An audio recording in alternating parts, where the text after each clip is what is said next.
Oi pessoal, tudo bem com vocês? Eu espero que sim, meu nome é Mariane e este aqui é o canal Fadinha do Sobrenatural, o meu canal. Eu espero que todos vocês estejam bem e bora aqui de relatos pra vocês. E gente, este relato, o título dele me chamou muita atenção, que se chama O Coletor de Almas. E este relato aqui eu li uma boa parte dele e pelo que eu entendi é um relato daqueles que fazem a gente pensar que tudo que você faz uma hora tem uma certa cobrança ali, né? As injustiças, crueldades, traições podem até ser escondido ali, né, por você, né, das outras pessoas, mas uma hora a conta chega para você. Então, antes de ir pro relato, deixa aí seu like, compartilha com os amigos, hype esse vídeo também que ajuda muito. Se tiver algum relato, quiser me enviar um e-mail, tá aqui na descrição, assim como o link das minhas outras redes sociais. E não esquece aí de se inscrever se você é novo aqui no canal e ativar o sininho também. E agora chega de papo, chega de enrolação e bora aqui para este relato que se chama O Coletor de Almas.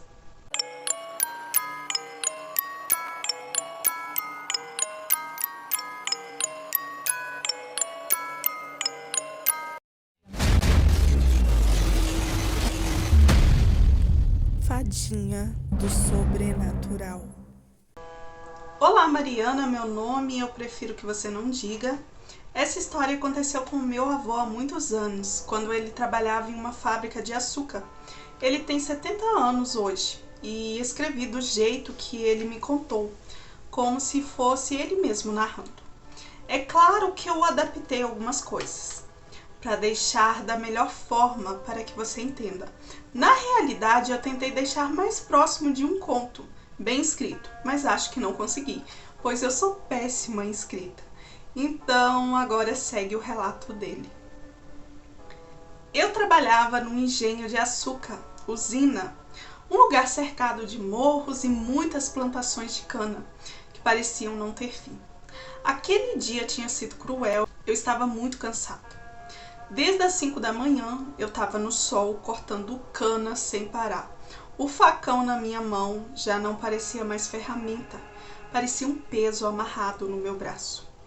Minhas mãos estavam cheias de bolha, minha camisa grudada no meu corpo pelo suor, e eu suava tanto que parecia que alguém tinha jogado um balde de água em mim. Quando finalmente liberaram o último caminhão de cana e a gente pôde ir embora, já era noite fechada. E o pior, eu era o único indo para casa, saindo daquele local. O resto do pessoal ia dormir nos alojamentos da usina ou morava ali por perto. Eu nunca tinha viajado naquele horário. Realmente esse dia extrapolou e a gente ficou até muito mais tarde. Subi pela escadinha traseira do caminhão, que na verdade era um ônibus velho adaptado. O pessoal chamava ele de besta, porque o motor vivia tossindo, bufando, fazendo uns barulhos estranhos, como se fosse até um animal. O nome besta estava até escrito, pintado no para-brisas, em letras brancas descascadas. O motorista, seu Lenir, só me deu um aceno de cabeça e ele me conhecia assim desde moleque. Não era de muita conversa, então eu sentei lá no fundo, perto de uma janela quebrada que ninguém nunca arrumou, mas que pelo menos deixava entrar um ventinho bom. Lá fora só estava a escuridão. Os canaviais altos balançando no vento, umas árvores enormes que faziam sombras na estrada através da luz da lua. O caminhão foi tremendo pela estrada, que era cheia de buraco, levantando poeira que entrava pelos buracos do assoalho. E aos poucos o povo foi embarcando, sendo pego de outras áreas. Perto do galpão do seu Evaristo, o agiota ali da região, entrou uma senhora carregando um saco de milho no colo. Mais pra frente, uma mulher com 2 crianças que capotaram de sono assim que sentaram. Teve também um homem que se encostou num saco de adubo e começou a roncar na mesma hora. Eu tentei fechar os olhos e descansar um pouco, mas alguma coisa não me deixava. Começou um cheiro estranho que parecia copal. Não sei se vocês sabem, mas é aquele cheiro que o pessoal acende em velórios ou rituais, tipo um incenso amadeirado. Mas tinha outro cheiro também que eu não conseguia distinguir. Eu achei até que fosse alguma coisa que alguém carregava ali, mas ninguém parecia ter nada de diferente. E foi então que começou um murmúrio, tão baixo que parecia um vento entrando pela janela. Mas não era vento, era uma voz mesmo. Ou melhor, várias vozes, como se fossem orações, daquelas longas, repetitivas que a gente escuta em velórios de madrugada. Quando o pessoal faz reza de acompanhamento, não sei se vocês sabem. Sim. Eu abri os olhos no susto, todas as pessoas estavam iguais, a mulher olhando para o nada, as crianças dormindo, o homem roncando, ninguém parecia ouvir aquilo, só eu.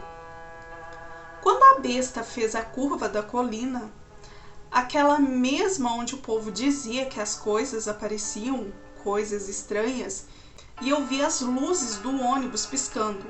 Piscaram umas 3 vezes e apagaram de uma vez e o motor engasgou e morreu.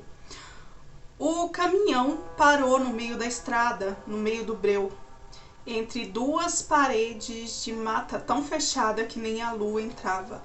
O silêncio foi tão pesado que doía no ouvido.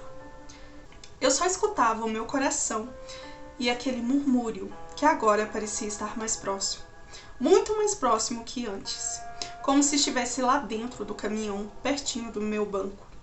Tremendo, eu peguei uma lanterna e liguei. Passei a luz devagar pelos assentos até que ela parou no fundo do ônibus. Entre os últimos bancos tinha alguém em pé, uma pessoa alta, muito alta, coberta por um casaco comprido preto, que não refletia luz nenhuma. Parecia absorver toda a luz ali. E ali, naquele momento, eu senti que não tinha embarcado naquele caminhão sozinho. Eu digo isso porque eu não vi aquele homem, ou seja, o que for que tivesse ali tinha entrado no mesmo lugar que eu. Eu não tinha visto ele entrar em local algum.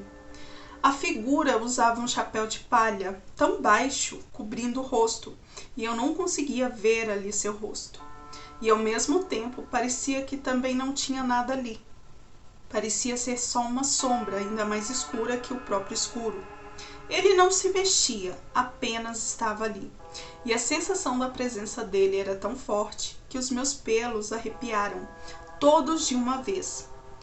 Eu nem sabia quando aquele ser tinha subido no caminhão. Parecia um homem, mas tinha algo errado nele. O casaco preto arrastava no chão, cobrindo até os pés, e isso me deu um medo que eu nunca tinha sentido na vida. Sem perceber, eu comecei a fazer o sinal da cruz e rezar. Passei a lanterna nos outros passageiros.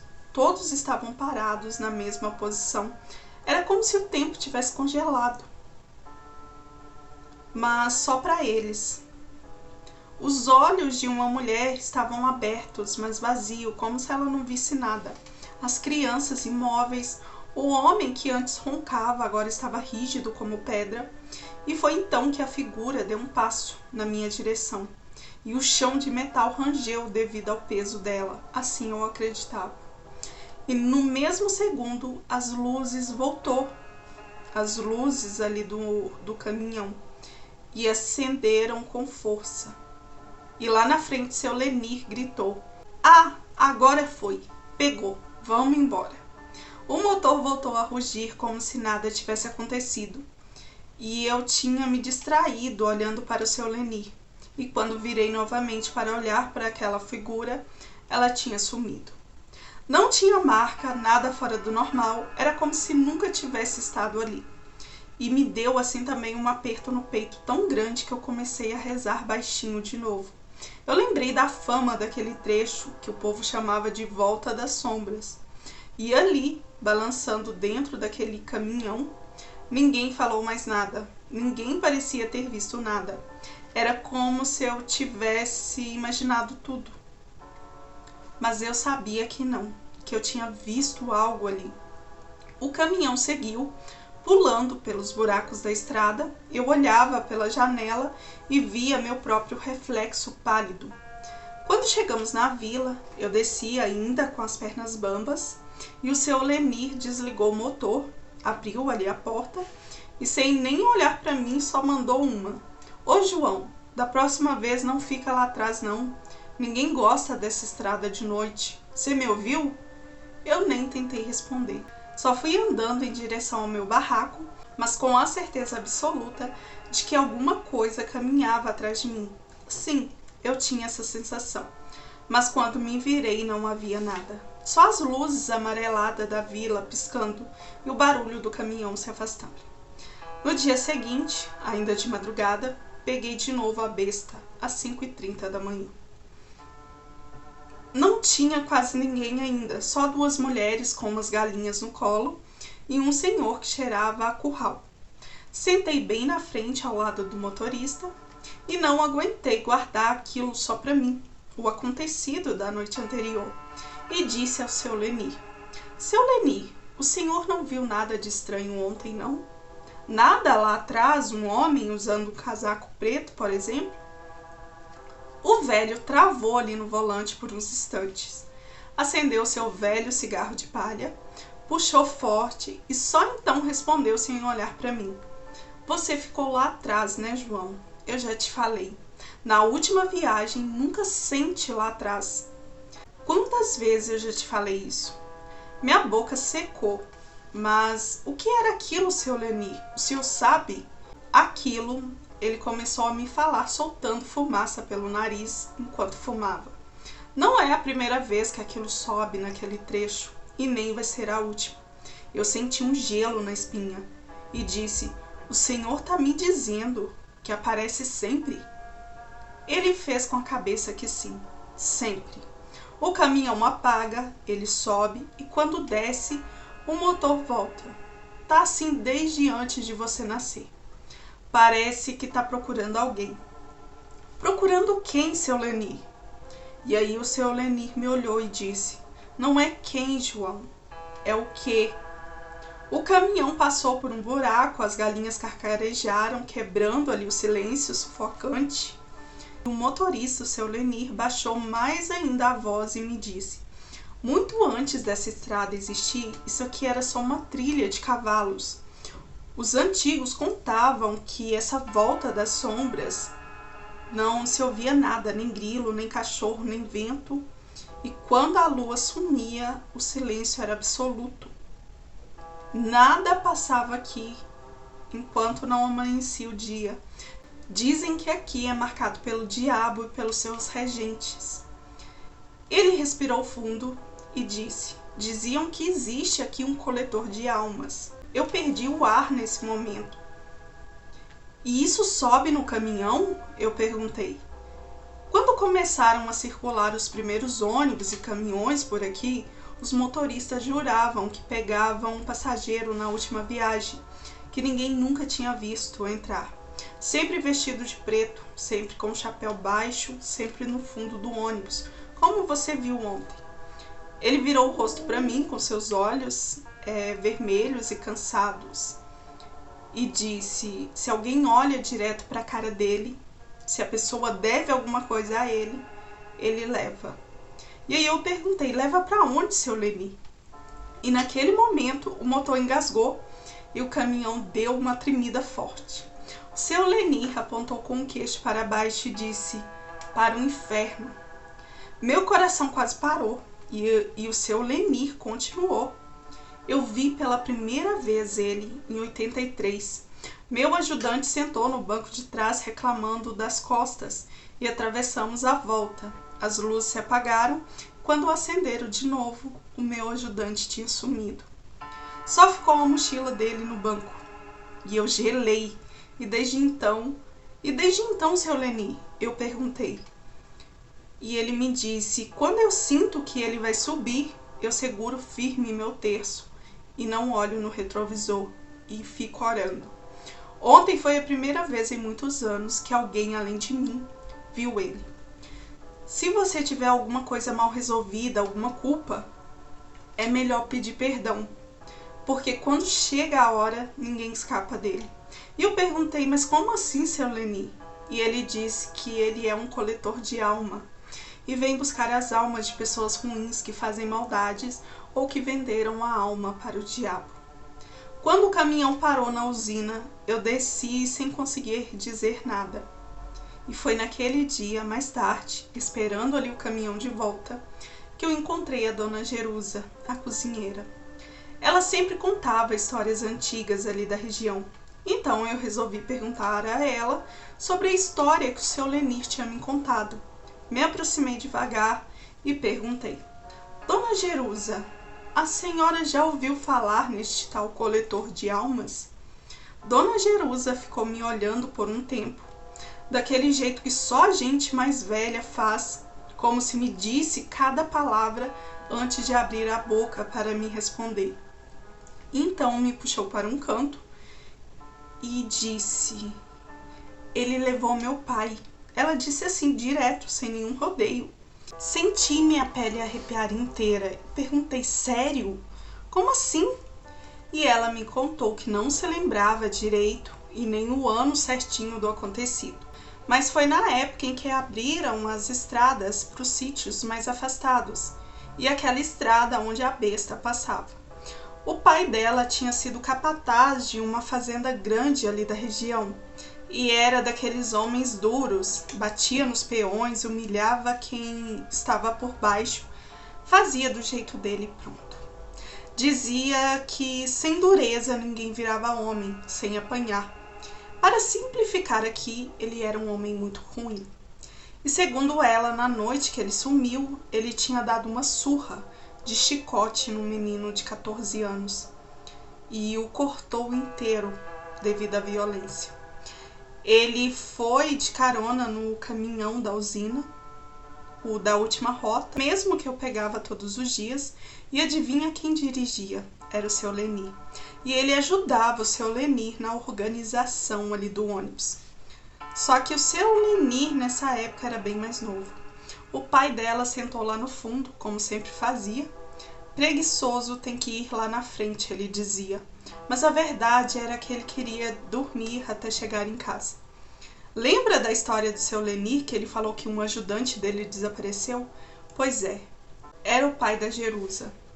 Só que nunca ele chegou em casa depois daquela noite. Seu Lenir jurou por tudo que era mais sagrado, que tinha visto ele subir. Lembrava até das palavras dele: boa noite, seu Lenir, me dá um fogo aí, que era o modo dele pedir o isqueiro ou um fósforo para acender o cigarro. Ele acendeu o cigarro para ele, o seu Lenir, e o caminhão seguiu viagem passando pela curva e atravessou ali, subiu o morro, e quando chegou na vila, o banco estava vazio, mas a mochila dele estava lá. Essa história só comprova a história do seu Lenir. O cigarro ainda estava pela metade, mas ele tinha sumido e não tinha descido em lugar nenhum. Buscaram por ele por 3 dias no mato, nos canaviais, nas grutas, nas ribanceiras, mas nada, nem sinal, nem osso, nem roupa, nada. Ele simplesmente sumiu, desapareceu. Dona Jerusa ainda respirou fundo e me falou baixinho: dizem que aquela coisa não leva a gente à toa. Ela cobra dívidas, mas não é dinheiro não. Ela leva quem carregou coisa pesada, quem fez maldade como meu pai. Gente que feriu, que mentiu, que escondeu algum pecado. Quem nunca pediu perdão ou quem nunca foi perdoado. Cada palavra dela parecia martelar dentro da minha cabeça. E aí tudo começou a fazer sentido para mim, de um jeito horrível. Porque eu também tinha visto aquilo. Era porque eu devia a ele. E eu devia muito. Como assim devia a ele? Fui lembrando. Há 3 anos atrás, o meu amigo Anselmo morreu esmagado pelo trator. Eu estava lá. Eu vi o meu chefe bêbado subir no trator. Eu podia ter gritado, ter avisado, mas fiquei mudo, paralisado. E depois menti, dizendo que não tinha visto nada. Ganhei até um bônus por isso, por não criar problemas, segundo eles. Ou seja, meu amigo morreu e eu ganhei dinheiro para ficar calado e mentir. E eu nunca me orgulhei disso. Era um peso que eu carregava na minha alma. A família dele ficou sem justiça alguma. E eu carreguei e carrego isso até hoje. E na época eu agia, como se nada tivesse acontecido. Mas aquela coisa sabia o que eu tinha feito. Bom, eu pensava nisso. Fui trabalhar já tremendo. E quando chegou o caminhão da noite, eu embarquei quase correndo, sentando lá na frente, colado no banco do seu Leni, o motorista. O caminhão estava cheio, com mulheres, crianças, 2 camaradas bêbados bebendo cerveja, cheirando também a pinga. Tinha uma moça com um bebê que dormia no seu colo. O seu Leni me olhou pelo retrovisor e não disse nada, mas eu vi que ele entendeu tudo, que eu estava com medo. Ele só não sabia o porquê. Ele acendeu as luzes dos santos pendurados no espelho, que eu sempre achei exagero dele, e seguimos viagem. Eu rezava baixinho, contando buraco por buraco da estrada que o caminhão batia, tentando ocupar a minha cabeça, mas cada vez que entrávamos num trecho escuro, eu fechava os olhos e rezava para aquilo não aparecer novamente para mim. Só que quando chegamos na maldita curva, o motor tossiu 2 vezes, mas não falhou. Ele simplesmente morreu do nada, sem aviso, sem tremer, sem nada. E tudo parou. Quando eu digo parar, não é jeito de falar. Parou de verdade. Até a poeira eu via suspensa no ar. Era como se tivesse pausado o mundo. A moça do meu lado estava com a boca aberta, no meio de uma frase. O bebê tinha um rosto vermelho, pois ele agora estava chorando, mas nenhum som saía. Os 2 homens lá atrás estavam com a cerveja no ar, congelados, no movimento de levar a cerveja à boca. E o seu Leni estava com o olho grudado no retrovisor, como se estivesse vendo alguma coisa lá atrás. Aos poucos eu ouvi um rangido vindo na minha direção, arrastado, e como não tinha nenhum barulho para abafar aquilo, eu fiquei aterrorizado. Então primeiro apareceu o chapéu velho e escuro, caído demais no rosto, me impossibilitando de ver o rosto mais uma vez. Depois aquele casaco preto, tão preto que parecia que sugava a luz em volta, a pouca luz que tinha. Ele veio sem pressa e parou atrás de mim. Toda a minha espinha nessa hora gelou. Eu não conseguia nem me mexer, nem um dedo. Só os meus olhos que tremiam feito loucos. No reflexo ali da janela, eu vi o rosto dele. Só que não era rosto. Era algo muito mais escuro, como se não houvesse nada ali. Só o buraco do olho e dentro dele 2 olhos pequenos, como os nossos, só que brilhavam em amarelo. Ele sabia quem eu era, sabia do que eu tinha feito e sabia que eu devia a ele. A mão dele, fina, ossuda, coberta por aquele pano queimado nas pontas, levantou devagar, bem devagar, como se estivesse escolhendo a hora certa para me tocar. Fazendo isso até colocar a mão no meu ombro. Não pesou, mas queimou de tão gelado que era. Sim, era muito gelada, que parecia entrar direto dentro da minha carne. Eu senti como se a minha alma ou a minha pele estivesse desprendendo aos pouquinhos do meu corpo. Era como se ele puxasse a minha alma para fora, milímetro por milímetro, e eu achei que eu ia morrer ali. Mas aí o motor ligou, forte, como se alguém tivesse ligado com força demais, e a poeira caiu, a moça terminou a frase, o bebê voltou a chorar, os homens também voltaram a beber a cerveja, como se nada tivesse acontecido, e a coisa sumiu. Só eu fiquei ali tremendo, com o ombro ainda frio e com a sensação de que aquela mão ainda estava grudada em mim. Eu desci correndo assim que eu cheguei na vila. Mal senti as minhas pernas. E quando cheguei perto do meu barraco, eu ouvi, não com os meus ouvidos, foi dentro da minha cabeça, clarinho, como se ele estivesse falando em telepatia. Ainda não é sua hora, João, mas eu sei de tudo que você fez. Eu sei tudo sobre você. E você não adianta fugir. Eu vou vir te buscar um dia. E aí que mora o meu terror, porque eu sei que ele vai voltar uma hora. E da próxima vez, eu sei que ele vai vir me buscar para sempre. Eu procurei ajuda depois disso, bezedeira, padre, pastor, e segui à risca tudo que eles mandaram eu fazer. Mas acho que só por isso eu tô vivo. Mas sei que quando eu morrer, ele virá me buscar. E eu pagarei pelo que eu fiz, pois eu carrego a culpa comigo.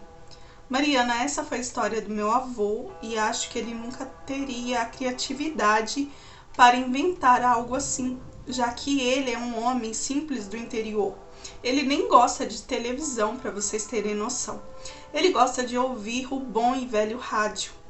E eu espero que vocês tenham gostado. Desculpa pelos erros que possa conter. Eu tentei dar o meu melhor, mas sei que não ficou muito bom.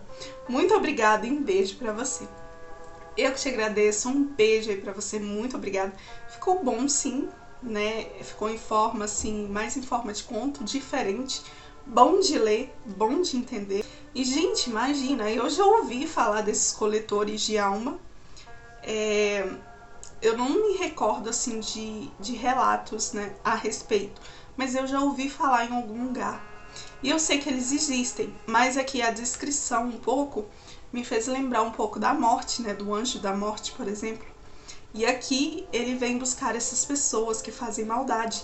E eu acredito nisso de uma certa forma. Porque eu acho que quando a pessoa é ruim, faz ali maldades ou faz um pacto, eu acho que sempre vem um mensageiro ali, talvez nem do diabo, mas um mensageiro ali para buscar a alma da pessoa, né, para ela pagar por tudo que ela fez em vida. E no caso aqui, ele tinha essa culpa, porque ele viu ali o patrão dele subir, o chefe dele subir no trator, bêbado, e ele poderia ter gritado pro amigo sair. Bom, foi isso que eu entendi, né? E ele não fez isso, né? E o amigo acabou morrendo ali, gente, que triste. Mas assim, ele hoje já tá com 70 anos, né? Isso aconteceu pelo visto aqui há muitos anos, né? Não tô me recordando aqui, mas eu acho que ela não falou data não, né? Só falou que ele tem 70 anos, né? Mas pelo visto foi há muitos anos atrás. E ele acredita que ele só tá vivo até agora porque ele procurou padres, pastores, bezedeiras e fez tudo o que eles mandaram ali. Mas ele acredita aqui que a hora dele vai chegar. E infelizmente, gente, a hora chega para todo mundo. Independente se você foi bom ou se foi ruim, uma hora a conta chega, né? Você tem que partir. E se você foi bom, você deve ir para um lugar bom. Se você foi ruim, você vai pagar pelos seus erros ali. Eu achei muito interessante, confesso que eu gostei bastante. Acho que é um dos primeiros relatos que tem aqui sobre este assunto de coletor de almas. Eu confesso que isso também me lembrou um pouco de Sete Além também, né? Principalmente quando falou ali de olhos amarelos, né? Como o relato da psicóloga lá de Sete Além. Se você ainda não viu, vai ver que é muito interessante esse relato dela.